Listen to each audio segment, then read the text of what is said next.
The results we've achieved with this method have been truly impressive. This is honestly one of the most affordable propagation methods you'll ever come across. It's simple, practical, and it doesn't require complicated tools or expensive materials. And if you want to learn how to grow an unlimited number of fruit trees at home, stay with me until the very end, because today I'm going to show you step by step this low-cost method that works perfectly for lemon trees, other fruit trees, and practically any plant you'd like to propagate successfully. Let's go straight to the materials we'll need, because you'll see there's absolutely nothing complicated about it. We're going to use 2 plastic bags. One clear plastic bag will serve as the main container, and then we'll need another slightly larger bag. That second bag can be clear, white, or any other color, but ideally it should be translucent so it allows light to pass through while still helping us create a greenhouse effect inside. We'll also need sand.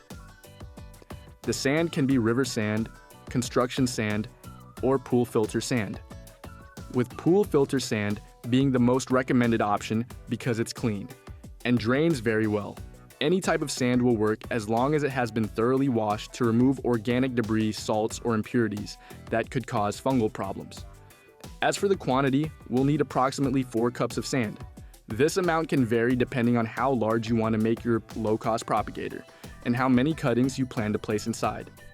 The important thing is to have enough sand volume so the roots can grow freely without restriction. We'll also need a small piece of cotton. The cotton will be placed over the drainage hole to prevent the sand from escaping, while still allowing excess water to drain properly. Of course, we'll need water. Regular tap water works fine. If possible, chlorine-free water would be ideal, simply to hydrate the entire system gently. We're also going to use hydrogen peroxide, the same one you probably already have in your home first aid kit. We'll add a small amount to the water to help disinfect it and reduce the risk of bacteria and fungal growth. This step isn't mandatory, but it is highly recommended if you want to increase your success rate. We're going to use ground cinnamon. Cinnamon is a natural fungicide widely used in organic gardening. It's extremely helpful if we want to prevent fungal infections during the rooting process. We'll need a very sharp knife or a box cutter. It's important that the blade is sharp so we can make clean, precise cuts. We'll also need some string, twine, zip ties, or any type of fastener to seal the bag at the top. And finally, we'll need a fresh leaf of aloe vera. In this case, we're going to use 3 lemon tree cuttings. Each cutting should measure approximately 4 to 6 inches in length. They must be healthy and clean, with no signs of disease, fungus, spots, or anything unusual. Once we have all our materials ready, the first thing we'll do is prepare the cuttings. Go to your lemon tree and cut small branches that are about 4 to 6 inches long. It's very important that the cutting is healthy and free from fungal spots or strange discoloration. If the cutting has leaves, remove them. If it has thorns, remove those as well. The cutting should not be too green and soft, and it shouldn't be overly woody either. If it's too green, it can dehydrate easily. If it's too woody, it may take much longer to produce roots. From experience, the semi-mature stage works best. Once the cuttings are trimmed and cleaned, the next step is to treat the cut area with aloe vera. Aloe vera is fantastic for this type of propagation work. It helps hydrate the wound and provides natural plant compounds that stimulate root development. Simply take the fresh aloe gel and rub it generously onto the base of the cutting, right where you made the cut. Repeat this process with all 3 cuttings.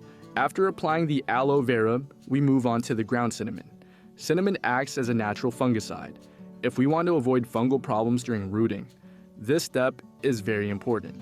Coat the base of each cutting thoroughly with cinnamon powder. Once that's done, the cuttings are fully prepared. Now take the clear plastic bag, which will be our main container.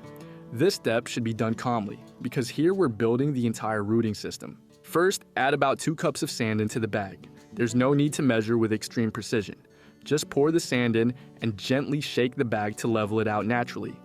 The goal is to clearly see the height the sand reaches inside the bag. Once you see that level clearly, make a small drainage hole slightly above the sand line. Using a box cutter or scissors, create a small hole. It doesn't need to be large. This hole will allow excess water to drain out and prevent waterlogging. Now from the inside of the bag, place a small piece of cotton over that hole. The cotton allows water to escape while preventing the sand from spilling out as we continue filling the bag. Place it gently without pressing it too tightly. Once the cotton is in place, continue adding the remaining sand gradually until you reach about 4 cups total. Do not compact the sand forcefully. Let it settle naturally. In the end, you should have a firm, stable mass of sand inside the bag. Before sealing the bag, we're going to prepare the water mixture. Take about 1 to 1.5 quarts of water and add 1 teaspoon of hydrogen peroxide. Stir it thoroughly. Now slowly water the sand inside the bag with this mixture. This initial watering helps disinfect the system and create a clean environment for rooting. Continue watering until you see water beginning to drain out through the hole. That's how you know the sand is evenly moistened and excess water is escaping properly. Once the excess water has drained, it's time to seal the bag. Gather the top of the bag and tie it tightly with string, twine, or a zip tie so that the sand forms a compact base. You can gently press the bottom to improve stability if needed. Now we're going to prepare a natural preventive antifungal spray. Take 1 quart of water and add a small pinch of ground cinnamon. Stir it well and then strain the mixture through a fine cloth or coffee filter so the spray bottle doesn't clog. Once filtered, pour the liquid into a spray bottle. Now it's time to insert the cuttings. Make small openings in the bag and carefully insert each cutting about 1 to 1.5 inches deep into the sand. They can be placed straight, upright, or slightly angled as long as they remain stable. Once the cuttings are in place, spray the entire bag and all the cuttings with the cinnamon solution. This adds an extra layer of protection against fungal issues. After that, place the entire setup inside the second, larger plastic bag to create a greenhouse effect. This is extremely important because it helps maintain high humidity levels, which are essential for successful rooting. Place the propagator in a location with bright indirect light or partial shade. Never place it in direct sunlight because that could overheat the interior and damage the cuttings. Also make sure it's in an area protected from wind so the bag doesn't move around and disturb the stems. From this point forward, patience is key. Approximately every 3 days, briefly open the outer bag and spray again with the cinnamon solution. Then close it back up and avoid disturbing the cuttings unnecessarily. Many experienced growers recommend doing this type of propagation during the waning moon phase. During this phase, sap flow tends to move downward within the plant, which may encourage root formation. It's not mandatory, but it can slightly improve your results. Around the 4th week, you may begin to see the first signs of root development. Between the 6th and 8th week, the cuttings should be well rooted and ready for transplanting. And this is the best part, seeing that it actually worked. Being able to multiply a lemon tree in such a simple, affordable way is incredibly satisfying. This is the low-cost method. Simple, economical, and highly effective. If this helped you learn how to propagate lemon trees and other fruit trees in an easy way, share it with someone who loves plants. We'll continue sharing simple and effective propagation methods, so stay tuned and I'll see you in the next video.